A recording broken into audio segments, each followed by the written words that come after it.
day is done and the kids are in bed, so it's time for a brew with Lucy. Hello, CGS!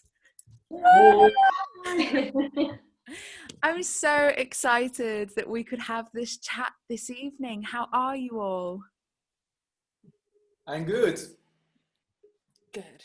You can wave thumbs. There's lots of us to chat on Zoom today. So it is my pleasure to introduce you to my audience today, because out of all the teams in Group 1 of Global Music Match, you guys have the longest history and, to be honest, one of the most exciting histories. So the band is 45 years old, is that right?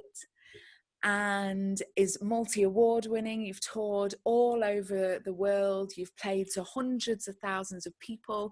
You've even won the Amnesty International Arts and Humanity Prize. It's just incredible to share a brew with you this evening. Thank you. Cheers. Emanuele, show us your brew. I think you're doing it properly, Emanuele. So I wanted to introduce each of you. So we've got the fabulous Mauro Durante. He is the band leader. You are the band leader, as well as being a fantastic fiddle player and frame drums and guitars and all that kind of stuff. We've got Emanuele, bouzouki player, vocalist, lead vocalist, and Alessia, songwriter and vocalist. It's just wonderful that you guys could all join me. And I think I'm right in saying I've got the most members of the interviews this week. You got 3 members at once. It's like yes, you got the biggest number. I feel honoured. But there are 7 of you in total, and 8 of you count your trusty sound engineer. So we're talking about a big band here. So first off, I wonder if one of you could talk us through the tradition of your music. Yes, we come from Salento. Salento is located in Puglia region at the southeast of Italy. We're right at the hill of the Italian Woods. And the band was founded back in 1975. We specialize in folk music and dance from our area. And the most famous style of music and dance is called Pizzica. And Pizzica was also a dance, and it was danced, in for mainly 2 functions. So one is the joyful one, having fun, dancing at parties or, social public gatherings, religious feasts or private occasions. And it could be danced in couples, like 2 men and a woman, or 2 women to men. They were just, we were having fun with this kind of dance, along with the other dances from all over the world. But there is also another function that is really fascinating and, let's say, mysterious, that is the therapeutical function, because this music, this pizzica, is connected to a ritual called tarantism, and that's when it gets the name changed or combined with Taranta. Taranta is the name literally of a spider, a legendary spider, and there was a belief that when you got bitten by that spider, you could fall down in a state of deep, illness, deep suffering. And the only way you had to be good again was by going through a ritual made of this music, pizzica, and dance, and then also other elements such as colors or water, smells, and some cases even the intermission of a saint, Saint Paul, and then basically exorcise this spider demon possessing you, expel the poison, and be good again. So we have this, double function to be good together, having a good time, and then also, in a way, it's a music, a dance that's used to heal. So we are carrying 2 big legacies. Amazing, absolutely incredible. I'm a bit of a geek when it comes to folk traditions, and I think that's why I found myself singing English folk music, because I just love these little bits of history, and that notion of like preserving them and celebrate them in all their strangeness. Often that the ritual of freeing yourself of the demons through music and dance just sounds absolutely incredible. And people who've listened to your music, I'm sure, will recognize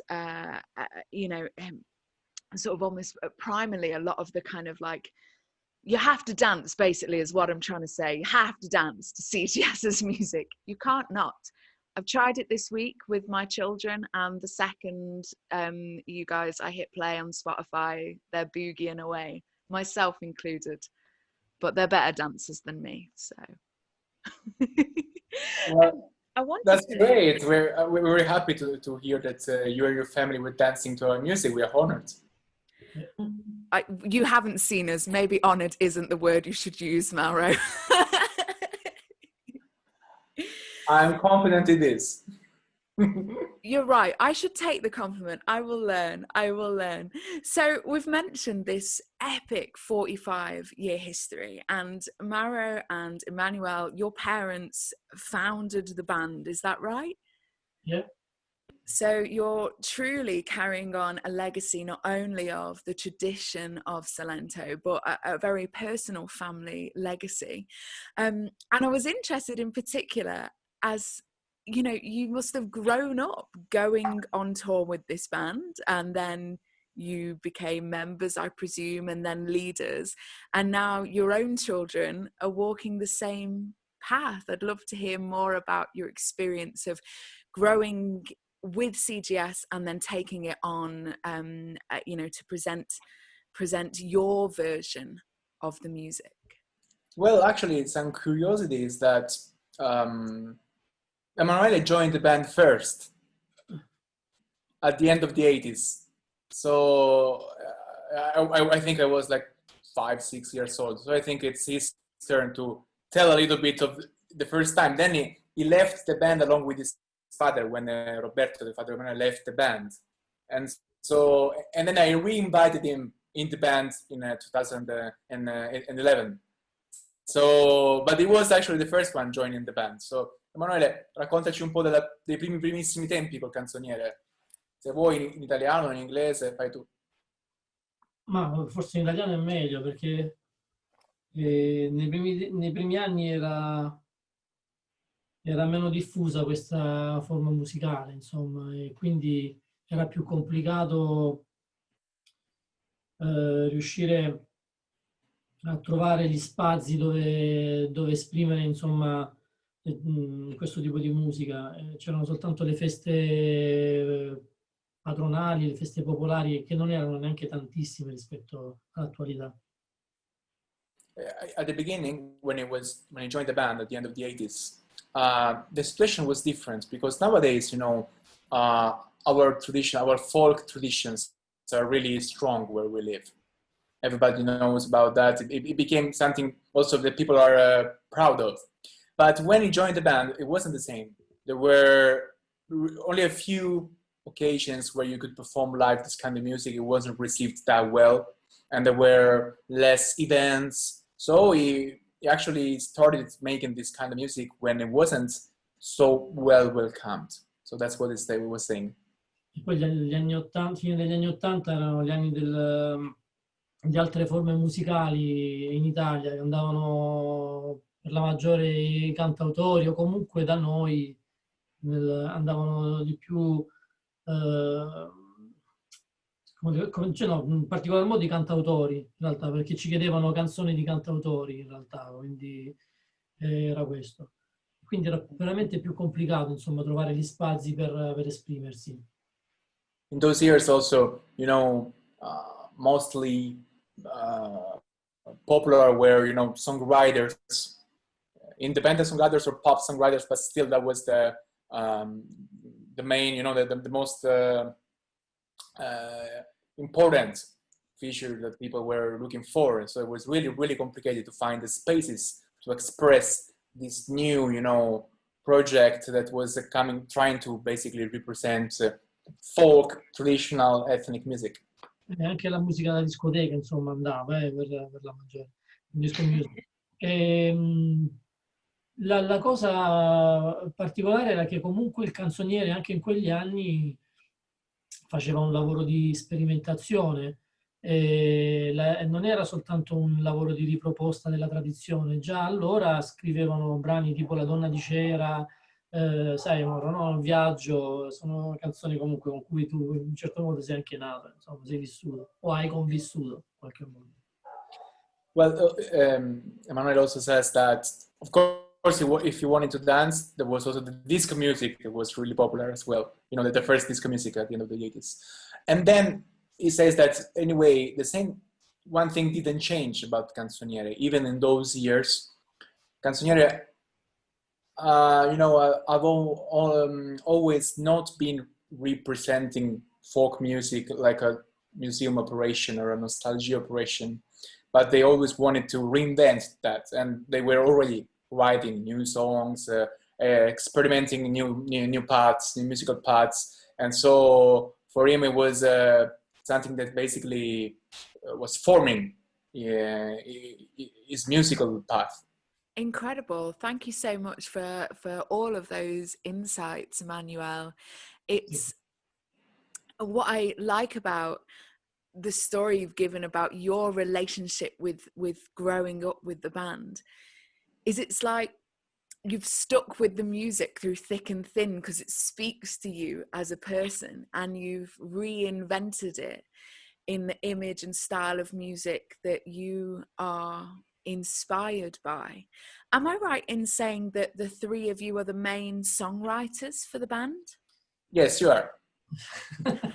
I mean, numbers tell that. Che si impegnano di più. He said that we are the ones nella scrittura that try it more with the writing. I have to say that recently, also for this new album that we are preparing and writing, also Giulio is writing a lot. But so far, yes. Since Alessia joined the band, then this became. We even wrote one song together, the three of us. So yes, but as Emanuele pointed out, we are the ones that tried most. I think tried is an understatement of your immense talent as writers. As I've been getting to know your music this week, what is so incredible about it is that even though it's in a such a specific traditional dialect, that the mood and the feeling and the emotion just pours out of every track, and I think that a huge part of that is not only the music, but of course, Alessia, your incredible vocal capability to share a story. You are a goddess. Oh my God.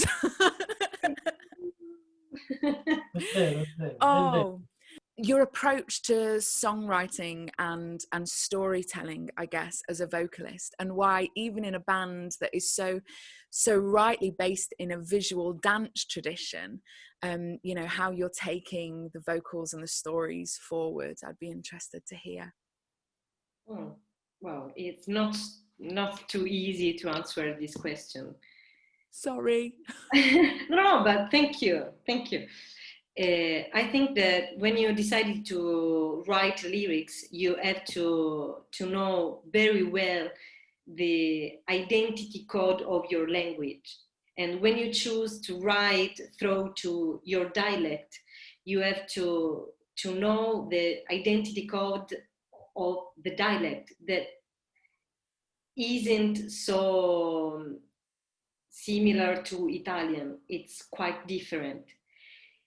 We have a dialect that it's so poor of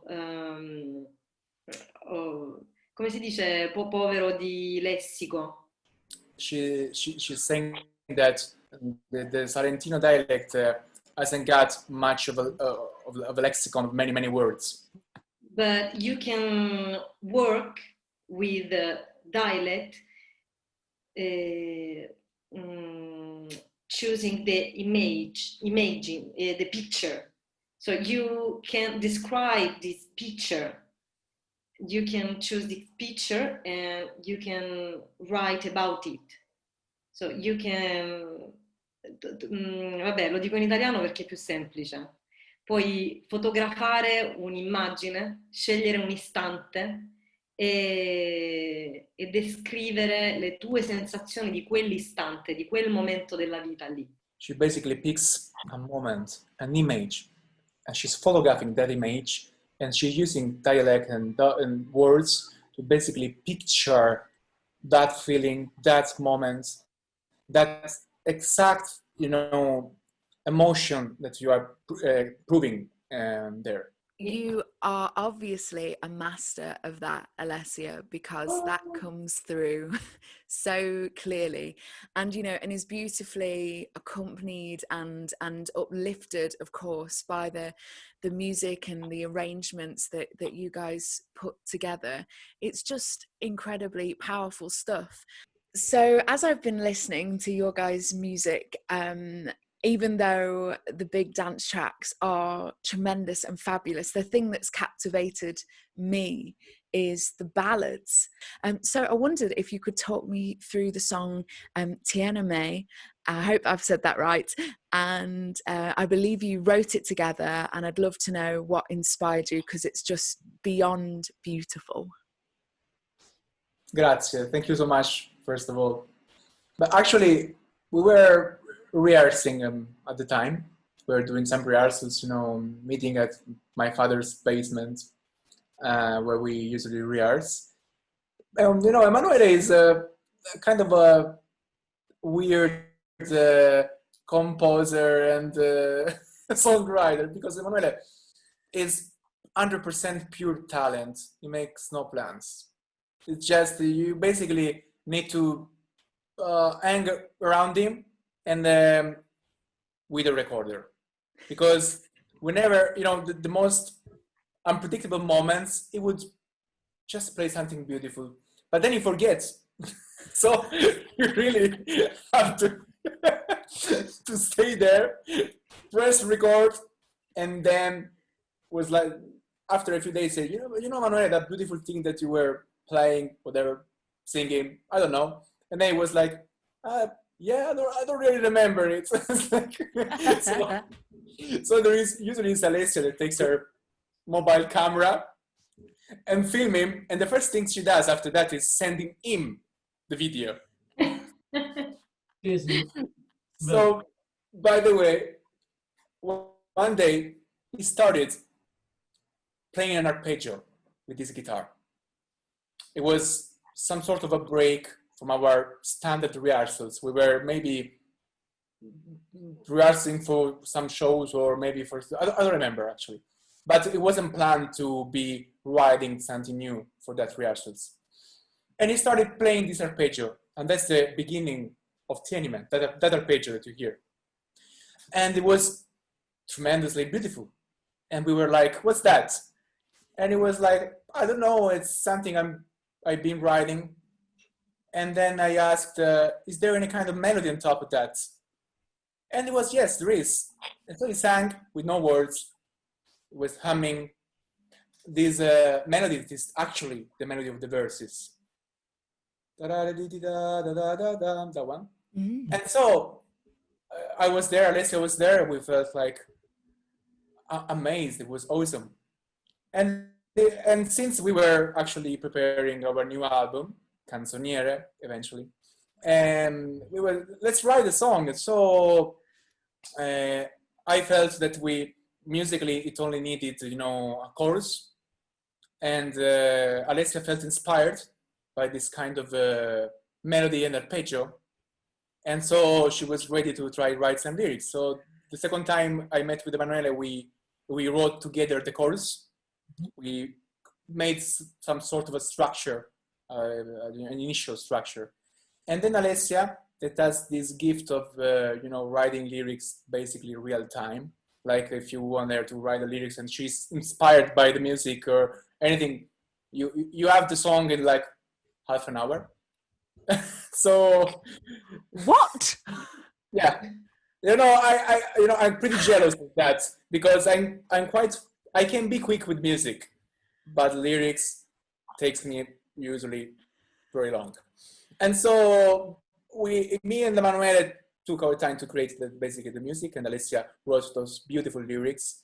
And then all the rest of the story is basically involving the band, and then the producer of the new album, of the last album, Joe Martin. But the anime is basically these 3 days together. What? How dare you write a song that beautiful in such a small amount of time? Such a fabulous story, and I'm so just in awe. It's a beautiful song, and for people who are interested in looking it up, they can of course find your music in all the usual and expected places, but they can also head to the CGS website where they can find the English translation to the songs, which of course can help us find some deeper meaning, though I think, you know, people would have to be deaf to not know this song was about love and pain, because it screams it. So I wanted to ask you guys about your live performance. So if people haven't seen you live, they might not know that you have a dancer, the fantastic Sylvia, on stage with you. It's a really impactful image, and then of course you've got all the tremendous music to back it up. I'd love to hear about your favorite ever CGS gig. Ma non ce n'è uno in particolare, però ricordo con molto piacere quello della Notte della Taranta, fatto nel 2015, se non mi sbaglio, dove abbiamo sperimentato anche questo lavoro con la danza aerea, no? Quindi con questo tipo di spettacolo. C'era Silvia al centro e c'era anche la danza aerea. E poi lo ricordo in particolar modo anche per tanti motivi. Riporto ancora l'immagine che Silvia mi scrisse sul braccio, no tap, che ho sempre desiderio di dirlo, visto che è un periodo di processi questo. E quindi per me è uno di quei concerti per me da ricordare, insomma. Per tanti motivi, l'emozione anche del pubblico enorme, c'era tanto pubblico, era bellissimo, è stato bellissimo. He said basically he can't say there is one favorite, but is mentioning our opening of the Notte della Taranta festival in 2015, where we experimented in front of 100,000 people, a show hosting, in addition to Silvia, also some aerial dances, you know, dancers that were flying. I will send you some videos from the backstage so you get an idea. Please do. Yeah, because unfortunately we haven't got any frontal footage, but anyway, you get the feeling. So he loved that, and also he remembers that Silvia wrote on his arm this word, no tap. That means no Trans-Adriatic pipeline, and Emanuele and all of us were and are opposing this construction of a pipeline that is threatening to devastate our beaches and beautiful places to try and install this gas pipeline. And the drill. Now the word is quite good, and that's his show. Incredible. And I saw some of the footage of the the festival Not Del Taranta gig. Yeah. It looked amazing, and no tap. That will lead me on to the questions that I wanted to ask you next, because of course you've written a song about no tap.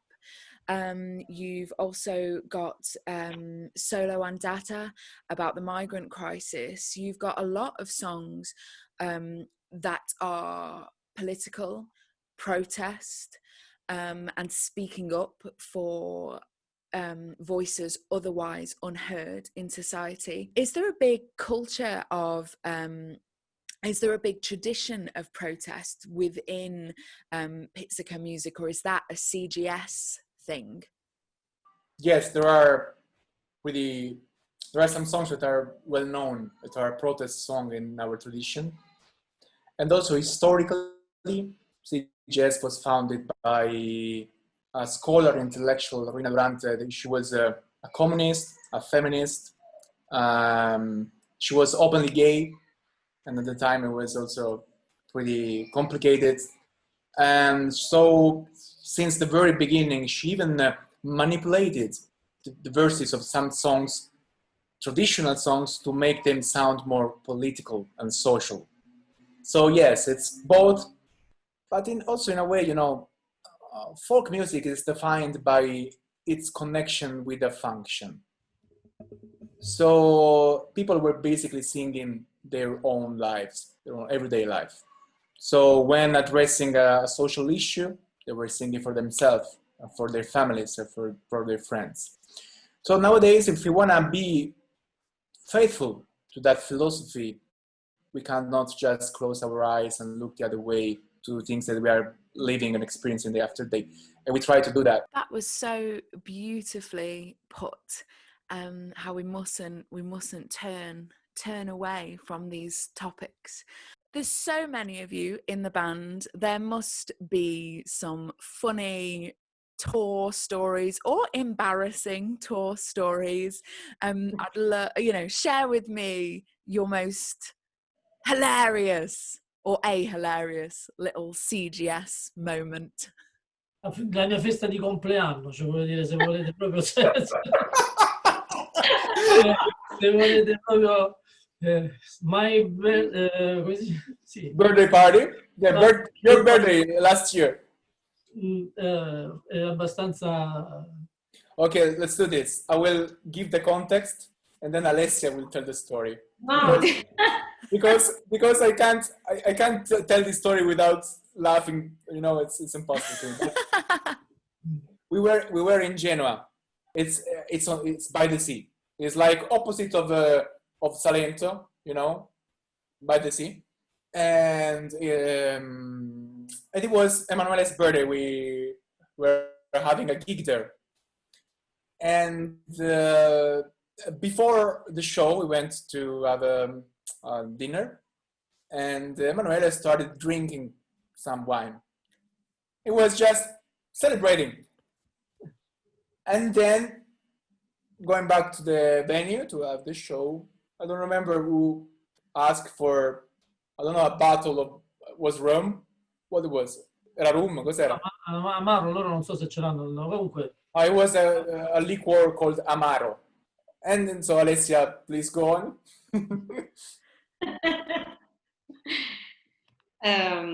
So Emanuele drank a lot. Dovevano essere delle scale. Yeah, at the end of the concert, he decided to get out for the dressing room, and he decided to go down the stairs, but he decided to go down when there aren't stairs. And so he makes, come si dice tuffo in inglese? I don't remember. It jumped, basically. Jumped down. He flew! He flew, yeah. Ha volato. Yeah. Oh gosh. Were you hurt? With my instrument in side. Back. So he flew, he went up, he fell, he fell down, like on his back, and he was like, I'm good. I'm not hurt, I'm good. Okay. Looked like a cockroach, scarafaggio si chiama cockroach. Scarabeo. Cockroach. Yeah.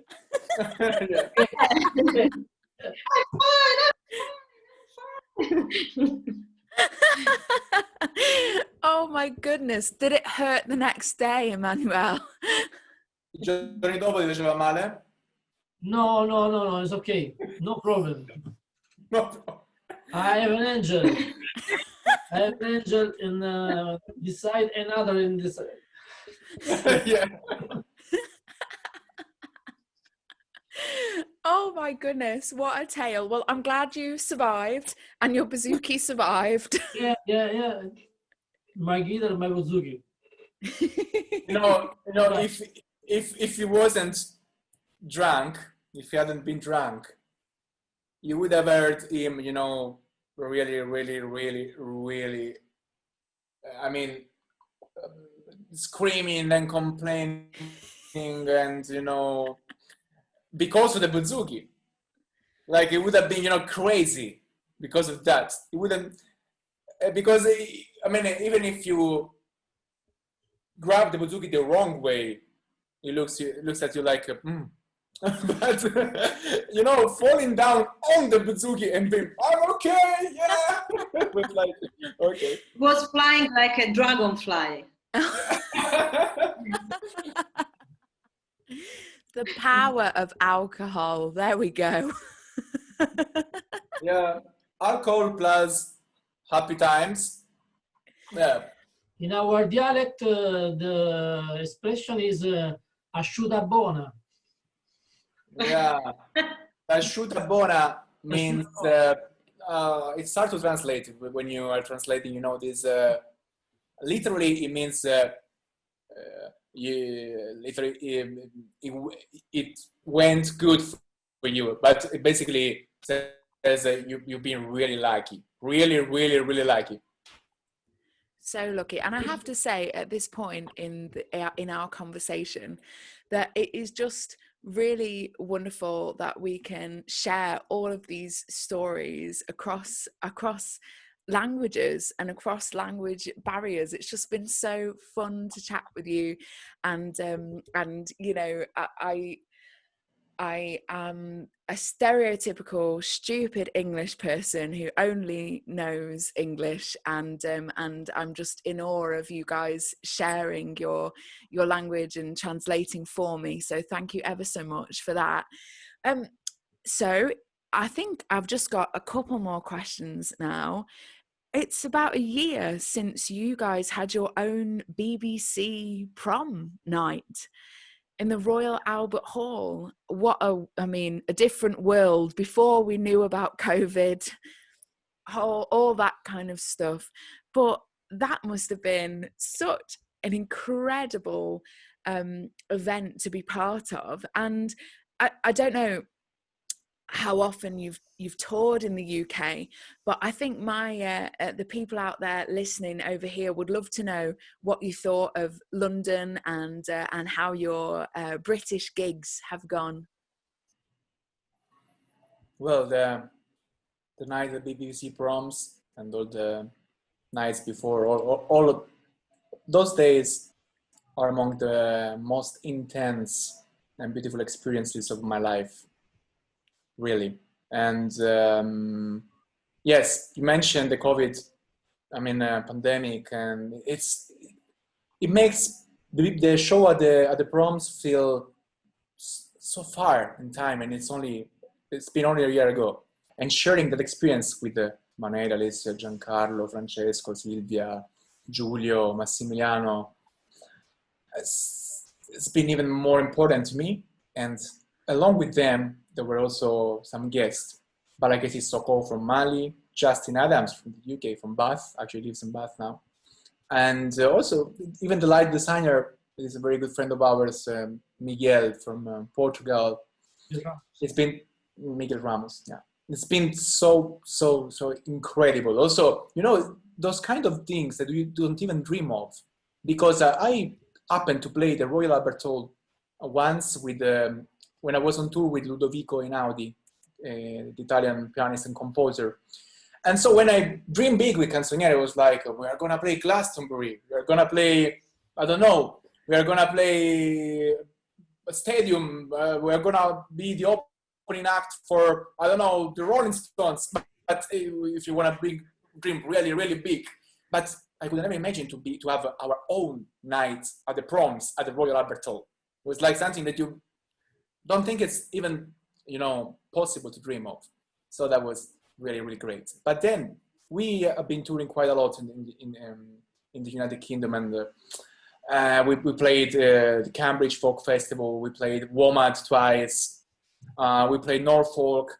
We played London a few times already.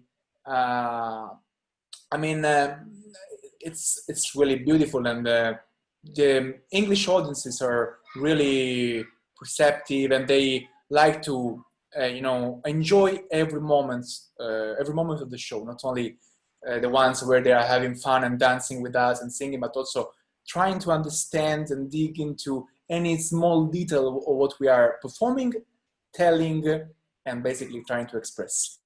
Oh, that's so lovely to hear. And you're right, English folkies will want to know the details of everything that you do. But I think for tonight, because it's very late now and it's even later in Salento, I want to thank you so much for joining me, and wish you well for the Best of Global Music Match. And I look forward to a time where we can be in a room together having a chat and a cup of tea. So you guys all take care, and thank you so much for chatting with me tonight. Bye, CGS. Grazie, Lucy. Thank you. Ciao, ciao. Ciao. Bye.